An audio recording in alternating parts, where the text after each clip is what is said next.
payment firm busted for laundering billions. 1.36 billion new Taiwan dollars boost for rooftop solar. Heart surgery expert Fang-Yu diagnosed with dementia. G7 leaders fail to reach ambitious joint agreements. UK Watchdog finds 23andMe over data breach. Trump to extend US TikTok ban deadline. Amazon boss says AI will replace jobs at tech giant. Trump's $499 smartphone will likely be made in China.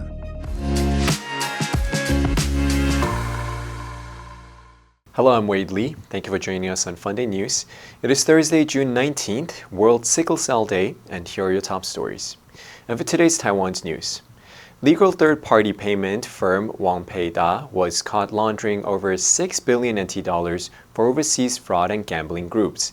Its head, Cheng Xishua, and 2 others were detained following nationwide raids, prosecutors said. Taiwan's Energy Administration approved 1.36 billion NT dollars in subsidies to boost rooftop solar panel installations on buildings under 1,000 square meters, aiming to support over 40,000 households by 2026 and lower setup costs to increase public participation. Former Health Minister Fang-Yu, a heart surgeon expert, was recently diagnosed with dementia. His wife, Dr. Jia announced. Experts say dementia risks rise with age, affecting 1 in 4 over 80.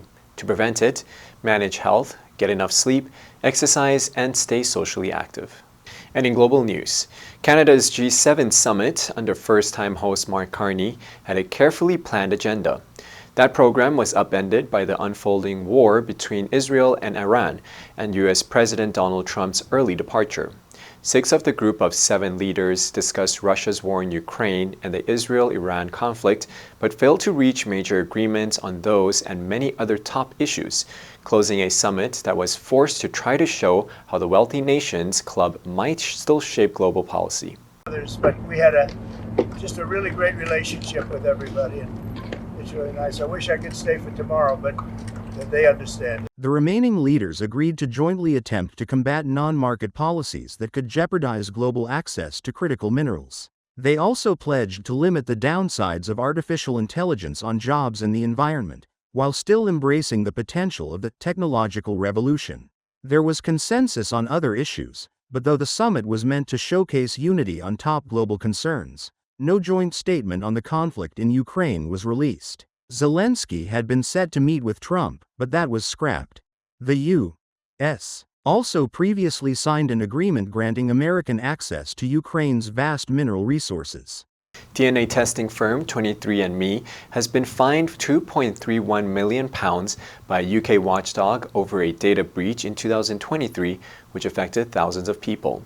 The Information Commissioner's Office said the company, which has since filed for bankruptcy, failed to put adequate measures in place to secure sensitive user data prior to the incident. Information Commissioner John Edwards said, "This was a profoundly damaging breach that exposed sensitive personal information, family histories, and even health conditions." Today, we have issued a fine of £2.31 million to 23andMe for failing to implement appropriate security measures to protect the personal information of UK users. 23andMe is set to be sold to a new owner, TTAM Research Institute. 23andMe's users were targeted by what is known as a credential stuffing attack in October 2023. This involved hackers using passwords exposed in previous breaches to access 23andMe accounts for which people had used the same or similar credentials. They were able to access 14,000 individual accounts, and, through those, download information relating to about 6.9 million people linked as possible relations on the site. This included access to personal data belonging to 155,592 UK residents, such as names, year of birth, geographical information, profile images, race, ethnicity, health reports, and family trees. The stolen data did not include DNA records.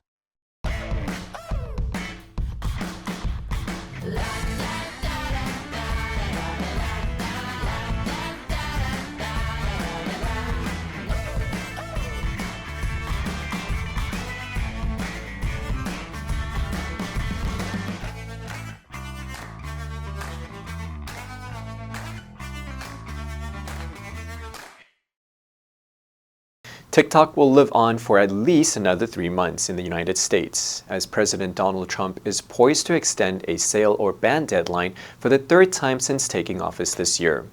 White House Press Secretary Caroline Leavitt said President Trump will sign an additional executive order this week to keep TikTok up and running. The popular video sharing app was supposed to be banned in the U.S. after its Chinese owner, ByteDance, refused to sell it to the U.S. buyer by a January deadline. Trump's extension is at odds with Congress, which passed the sale or ban measure last year. His predecessor, former President Joe Biden, immediately signed the bill into law. The law aimed to address concerns that TikTok, with 170 million American users, could be used by China for spying and political manipulation. The Supreme Court upheld the law in January, just before Trump took office. The platform briefly went dark for a few hours before Trump's inauguration. TikTok praised Trump for saving the platform after it became available again. Trump tried to force a sale of TikTok to an American buyer in 2020 during his first term. But last year, he said he liked the platform because he believed it helped him win the 2024 election. Amazon boss Andy Jassy has told staff to embrace artificial intelligence and warned that the technology will lead to a smaller corporate workforce in the next few years. He shared the prediction in a memo to staff on Tuesday, which urged employees to be curious about AI. The tech giant is the latest firm to set out its plan for using AI amid concerns that the technology will lead to rapid job loss across the world. He said he expects AI to lead to efficiency gains that would allow the firm to reduce its corporate workforce. Companies, especially in the tech sector, have been investing heavily in AI in recent years, spurred by technological advances that have made it easier than ever for chatbots to create code, images, and text with limited instruction. But as the new tools gain traction, they have sparked warnings from some tech leaders about job losses, especially in entry-level office roles. Amazon directly employed more than 1.5 million people around the world at the end of last year. The majority of those staff are in the U.S., where it ranks as the country's second-largest employer after Walmart. While many staff the firm's e-commerce warehouses, about 350,000 people also serve the company in office roles. Experts say the Trump organization's newly announced smartphone will most likely be made in China, despite claims that the device will be manufactured in the U.S. The company on Monday announced the T1, a gold-colored device that it said would retail for $499. The smartphone will run Google's Android operating system.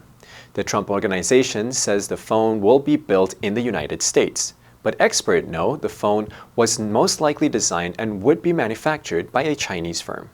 Smartphone manufacturing came into focus after Trump threatened tariffs on devices imported into the U.S. While those have yet to materialize, the American president has poured scrutiny on Apple's supply chain, urging the iPhone maker to manufacture its flagship handset in the U.S. The call is part of a broader desire from Trump to see more manufacturing of electronics undertaken in the U.S. Several experts have noted that manufacturing iPhones in the U.S. would be nearly impossible and would certainly raise the price of the product substantially. On top of that, getting large-scale manufacturing off the ground in the U.S. would take several years.